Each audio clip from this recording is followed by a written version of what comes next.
नमस्कार, मैं चंद्रशेखर जोशी, देवभूमि टुडे में आपका स्वागत है। राष्ट्रीय किसान दिवस 23 दिसंबर को होता है, लेकिन इस बार देश स्तर पर भी किसान दिवस का आयोजन हो रहा है और ये आयोजन आज 17 दिसंबर से होगा।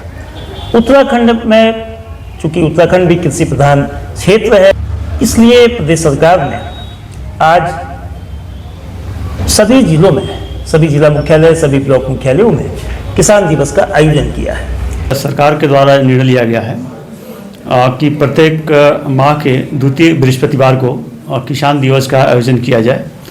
आदरणीय जिलाधिकारी महोदय के अध्यक्षता में, जो कि रोस्टर के साथ चलेगा। प्रत्येक माह में एक विकासखंड में कार्यक्रम किया जाएगा, उसके बाद दूसरे माह में दूसरा विकासखंड लिया जाएगा। इसी तरह क्रमिक रूप से हम सारे विकासखंड कवर करेंगे। इस कार्यक्रम का शुभारंभ अभी 17 दिसंबर को माननीय केंद्रीय कृषि मंत्री जी द्वारा उत्तराखंड में किया जाएगा, जनपद चमोली में। इसके निर्देश हमें प्राप्त हुए हैं और ठीक उसी दिन हम लोग प्रत्येक विकासखंड में अपने ज़िले में इस कार्यक्रम को करेंगे। कार्यक्रम को हम लोग कम से कम 3 पॉइंट पे रख रहे हैं। पहले तो जो भी कृषि और उससे संबंधित विभाग हैं, उन विभागों के द्वारा वहाँ पर हर विकासखंड में स्टॉल लगाया जाएगा। साथ ही विभागीय अधिकारी एवं कर्मचारियों द्वारा अपने विभागीय योजनाओं के बारे में जानकारी दी जाएगी और कृषि से संबंधित वैज्ञानिक, जो कि कृषि विज्ञान केंद्र जनपद में है, वे भी उपस्थित रहेंगे और तकनीकी समस्याएं जो किसानों को आती हैं उसका निराकरण करेंगे। किसान दिवस मनाए जाने का जो उद्देश्य है, किसानों को एक ऐसा प्लेटफॉर्म देना है जो कि किसानों से जुड़ी हुई समस्याओं के समाधान के लिए हम जो है काम करें और उसमें किसानों के मुद्दे को ही जो है रखा जाए। तो चूँकि जब किसान दिवस प्रत्येक द्वितीय बृहस्पतिवार को मनाया जाएगा, तो उसमें जनपद के सभी अधिकारी रहेंगे जो किसानों से संबंधित हैं और आदरणीय जिलाधिकारी महोदय भी रहेंगे। तो जो भी किसानों से संबंधित दिक्कतें हैं उसका मौके पर ही प्रयास किया जाए कि निस्तारण करें और साथ ही जो समसामयिक निवेश होते हैं वो भी उपलब्ध कराया जाएगा। आखिर किसान दिवस की जरूरत क्यों पड़ी? किसान दिवस में क्या ऐसी चीज़ें होंगी जो किसानों के कल्याण की होंगी, खेती को हरा भरा करने की होंगी, फसल उत्पादन को बढ़ाने की होंगी? किसानों के सामने जो चुनौतियां हैं, जो दुश्वारियां हैं, जो दिक्कतें उनको खेत के संबंध में आती हैं, उनके निराकरण के लिए होंगी। जो बीमा से संबंधित समस्या है, जो बैंक से कर्ज लेने को लेकर जो दुश्वारियाँ हैं, जो टेक्निकल गाइडेंस चाहिए, वो तमाम डिपार्टमेंट्स, चाहे वो कृषि विज्ञान केंद्र हो, चाहे नाबार्ड हो, चाहे लीड बैंक हो, समाज कल्याण हो, या कृषि, पशुपालन, बागवानी, सहकारिता और तमाम तरह के उससे संबंधित महकमे किसानों की मदद करेंगे। आखिर इसका क्या लाभ होगा और किसानों के सम्मुख, किसानों के सामने जो मौजूदा चुनौतियां हैं, क्योंकि इस वर्ष 2025 में बीते 2 महीने से अधिक का वक्त हो गया है, मानसून के बाद कोई बारिश नहीं हुई है। 9 अक्टूबर 2025 के बाद से, यानी कि आज तकरीबन 69 दिन हो गए हैं, एक बूंद पानी खेतों में नहीं गया है, यानी कि इंद्रदेव की मेहरबानी किसानों को अभी नहीं मिली है। फसल को लेकर, खेती को लेकर इस वक्त एक मुश्किल स्थिति है। जो चुनौतियां हैं और जो आयोजन किसान दिवस का हो रहा है, उसको लेकर किसान नेता और किसानों के मुद्दों को प्रखरता से उठाने वाले बीते 4 दशक से सुखीडांग क्षेत्र की जो धूला साधन सहकारी समिति है, उसके अध्यक्ष भाई चौड़ा कोटी साहब हमारे साथ हैं। उनसे बात करके किसानों के दुख दर्द को जानेंगे, उसके समाधान की कोशिश होगी। बहुत स्वागत है चौड़ा कोटी साहब आपका। किसान दिवस आज मनाया जा रहा है 17 दिसंबर को, तो ये आप इसको कैसे देखते हैं? क्योंकि उत्तराखंड की सरकार ने ये कोशिश की है कि किसानों की जो तकलीफ है, किसानों के सामने जो चुनौतियां आ रही हैं, उसके निराकरण के लिए एक ऐसा ढांचा बने जिसमें कृषि विज्ञान केंद्र के वैज्ञानिक भी हों, बैंक के अधिकारी भी हों और खेती से लेकर बागवानी, पशुपालन और तमाम जो उससे रिलेटेड डिपार्टमेंट्स हैं जिससे किसानों का सीधा वास्ता पड़ता है, वो सब हो। तो इस किसान दिवस को आप कैसे देखते हैं? किसान दिवस की सबसे पहले आप सभी लोगों को बहुत बहुत बधाई। किसान दिवस जो है ये हमारे क्षेत्र के लिए तमाम कृषकों के लिए जो 17 दिसंबर को जो मनाया जा रहा है, तो उसमें हमारे कृषकों का जो है सबसे पहले तो जंगली जानवरों से जो नुकसान हो रहा है, जैसे अब आजकल गेहूं बो दिया है तो उसमें आकर के खरगोश जो है उनको चट कर जा रहे हैं, और सुअर जो हैं आकर के उसको खुदाई करके उसको बराबर कर जा रहे हैं। धान में भी वही स्थिति हुई, मंडुए में भी वही स्थिति हुई। अब उसके लिए जो है कि सरकार को सबसे पहले उन जो गाँव हैं उन गाँव में सुरक्षा, किसानों की खेती की सुरक्षा के लिए कुछ तार बाड़ या सोलर फेंसिंग या कोई और किस्म की चीज़ें लगवा करके ये काम करना चाहिए। और दूसरा ऐसा है कि जो ये अतिवृष्टि हुई है बहुत ज़बरदस्त तरीके से किसानों में, धान में और ये गडेरी में, मंडुए में, जिसकी बहुत ज़बरदस्त मार पड़ी, यानी कि 80% से ऊपर लोगों की फसल बर्बाद हो गई। पहाड़ में तो बहुत ही ज़्यादा नुकसान हो चुका है। और रही अदरक की, अदरक में ऐसी स्थिति आ चुकी है कि वो कम से कम 80% से ऊपर सब नुकसान हो चुका है। जिन लोगों ने कृषि सहकारी समिति के माध्यम से जो लोन लिया है, वो आज उस लोन को तारने में भी, उस कर्जे को चुकाने में भी बहुत मुश्किल स्थितियाँ आ रही है। मेरी तो सरकार से ये भी प्रार्थना है कि कम से कम तत्काल उनको जो हमने 31 मई से 31 अगस्त तक जो हमने फसल, मौसम आधारित फसल बीमा जो करवाया है, तो उसको तत्काल कम से कम किसानों को मिल जाना चाहिए, जिससे कि उनकी अपनी आजीविका भी चले। आने वाले जो अब नेक्स्ट जो नया साल आ रहा है उसमें खाद, बीज, पानी, जो भी उनकी व्यवस्था हैं, खेतों की मरम्मत है, उसके लिए भी सरकार को कुछ ध्यान देना चाहिए। और रही सही कसर तो जंगली जानवरों ने जो है ख़त्म कर दी है, क्योंकि अभी आजकल अब कुछ समय जो बचा खुचा होगा अभी 12 संगे भूल जाएंगे, वो सब पूरा चौपट कर जाते हैं। वैसे ही अदरक में स्थिति ये आ चुकी थी कि अब उसमें गोबर की खाद पड़ती है, अब उसके अंदर जो कुरगले टाइप होते हैं तो उसको खोद करके खाता है सुअर जो है, उनने सारी चौपट कर दी है। मेरी सरकार से ये विनती है कि कम से कम हर गांव में जा कर के उन किसानों की स्थिति को देखे, क्या स्थितियाँ उनकी हो रही हैं, कितना उनका नुकसान हो रहा है। प्रत्येक ग्राम पंचायत में एक शिविर लगा करके उनकी अपनी अपनी जो भी स्थितियाँ, न कि ब्लॉक मुख्यालय में या जिला मुख्यालय में ना हो, वो ग्रामीण क्षेत्रों में हो, जहाँ पर लोगों को थोड़ा जागरूक भी किया जा सके।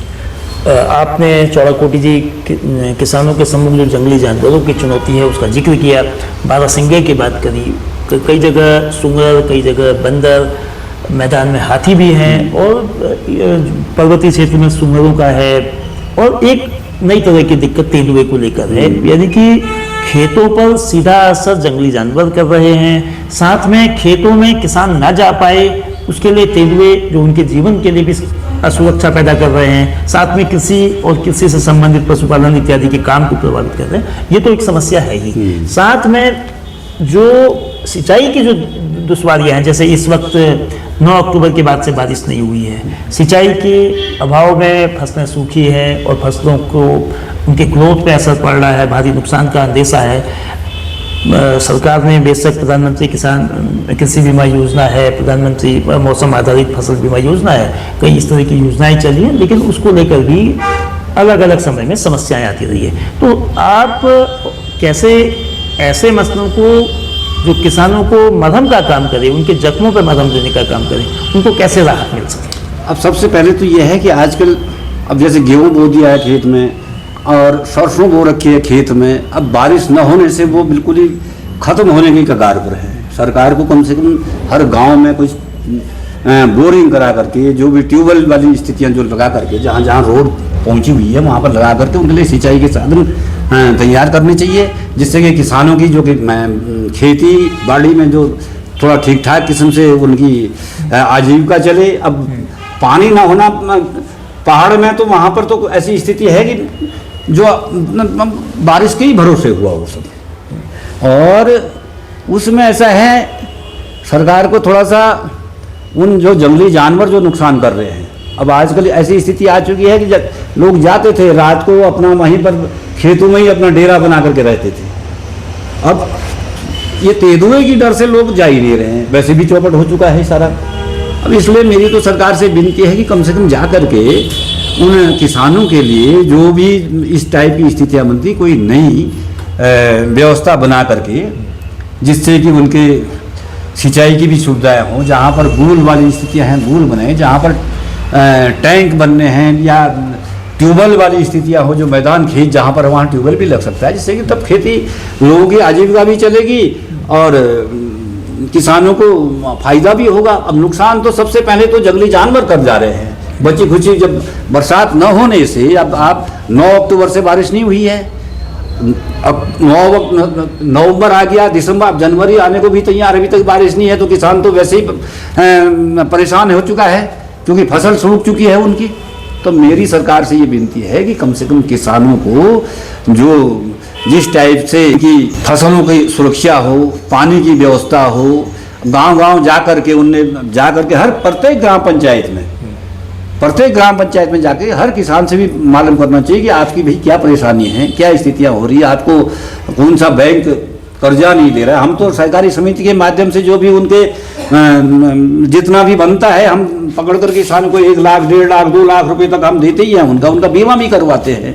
अब सरकार को ये चाहिए कि सबसे पहले उनको कम से कम जो ये इतना अतिवृष्टि जो हुई है इस दफे बरसात काल में जो है 31 अगस्त तक, तो उसका किसानों को जो है उसका बीमा क्लेम तत्काल भुगतान कर देना चाहिए। कृषक बंधु की बैठक पिछले 3 माह से हो रही है जिले में, और साथ ही जन मिलन कार्यक्रम भी आदरणीय जिलाधिकारी महोदय की अध्यक्षता में प्रत्येक सोमवार को रहता है। इसमें ये देखा गया है कि ज़्यादातर किसानों के द्वारा ये जंगली जानवरों की समस्या के प्रस्ताव जो है आ रहे हैं, और ये हमारे क्षेत्रीय कार्मिकों के द्वारा क्षेत्र भ्रमण के समय हमारे द्वारा भी ये पाया गया है कि वास्तव में जंगली जानवरों की समस्या है। टोटल 12,493 हेक्टेयर एरिया में इसमें खेती हो रही है और 1284 हेक्टेयर इसमें सिंचित है, शेष जो है असिंचित है। यानी हम देखें तो लगभग 10% क्षेत्रफल हमारा सिंचित है। फिर भी अपने जनपद में देखा जाए तो माइग्रेशन कम है, किसान गांव में रहते हैं और खेती करते हैं और खेती करना चाहते भी हैं।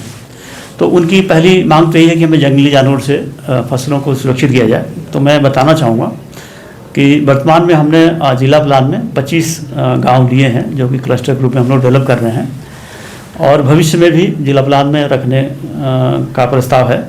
साथ ही चूँकि ये बृहद स्तर पर जो है मांग आ रही है, तो आदरणीय जिलाधिकारी महोदय के निर्देश पे हमने टोटल 395 रेवेन्यू विलेज का हमने चिन्हित किया है जहाँ पर ये समस्या आ रही है, और इन सभी को एक क्रमवार जो है हम RIDF जो नाबार्ड की स्कीम है उसमें किस्तों में हम जो है प्लान भेज रहे हैं ताकि उससे हम कुछ धनराशि ले सकें और इन गाँव में जो है हम जंगली जानवर से बचाव के लिए चेन लिंक फेंसिंग या जो भी उपाय है हम कर सकें। देश के दूसरे प्रधानमंत्री लाल बहादुर शास्त्री ने जय जवान जय किसान का नारा दिया था और उसको आगे बढ़ाया था। देश के पूर्व प्रधानमंत्री स्वर्गीय अटल बिहारी वाजपेयी ने जय जवान जय किसान में जय विज्ञान जोड़कर, यानी कि देश की सुरक्षा से खाद्य सुरक्षा, और खाद्य सुरक्षा तभी संभव होगी जब खेती उन्नत होगी, खेती बेहतर होगी, अधिक उत्पादन होगा, और ये तब मुमकिन होगा जब तकनीक का उपयोग होगा, यानी कि विज्ञान का समावेश होगा। तमाम जगह कृषि विज्ञान केंद्र हैं और कृषि के जो टेक्निकल एड के बहुत सारी सुविधाएं हैं, मगर किसानों के खेतों की फसलें कैसे खिलखिलाएं, कैसे लहलाएं, इसके लिए ज़रूरी है कि किसानों को जो बुनियादी सुविधाएं हैं, खेतों को जो बेसिक्स चाहिए, बीज चाहिए, समय पर उनको सब्सिडाइज बीज चाहिए, खेती के लिए खाद चाहिए। लेकिन जो बड़ी समस्या, जो बड़ी चुनौती उभरी है, जानवरों की समस्या, जानवरों से बचाव के लिए सोलर फेंसिंग लगाने से लेकर तमाम वो उपाय किए जाने चाहिए। वो फसलें उत्पादित करने के लिए किसानों को प्रेरित करना चाहिए, कृषि विभाग को, जिसमें जानवर कम से कम आए, जानवरों के आने के कारणों को खोजा जाना चाहिए। सिंचाई एक बड़ा कारण है। इस वक्त करीब 12,000 हेक्टेयर से अधिक खेती चंपावत जिले में हो रही है, लेकिन जो इरिगेटेड लैंड है, यानी कि जो सिंचित क्षेत्र है, वो मात्र 1284 हेक्टेयर है। तकरीबन 10% क्षेत्र ही सिंचित है। खेती का भविष्य, खेती में कैसी खेती होगी, वो इंद्रदेव की कृपा पर निर्भर है, मौसम पर निर्भर है। तो ऐसे में एक अनिश्चितता की जो स्थिति है, कृषि बेहतर हो, उसके लिए मुनाफा, यानी कि कृषि में लाभ भी हो, किसान की आर्थिक सेहत भी सुधरे, तभी देश का जो खाद्य सुरक्षा है, देश की खाद्य सेहत है, वो बेहतर हो सकती है। जो आज किसान दिवस का आगाज हुआ है, उम्मीद ये की जा सकती है कि ये किसान दिवस किसानों के जख्मों पे मलहम लगा के उनको सेहतमंद बनाएगा।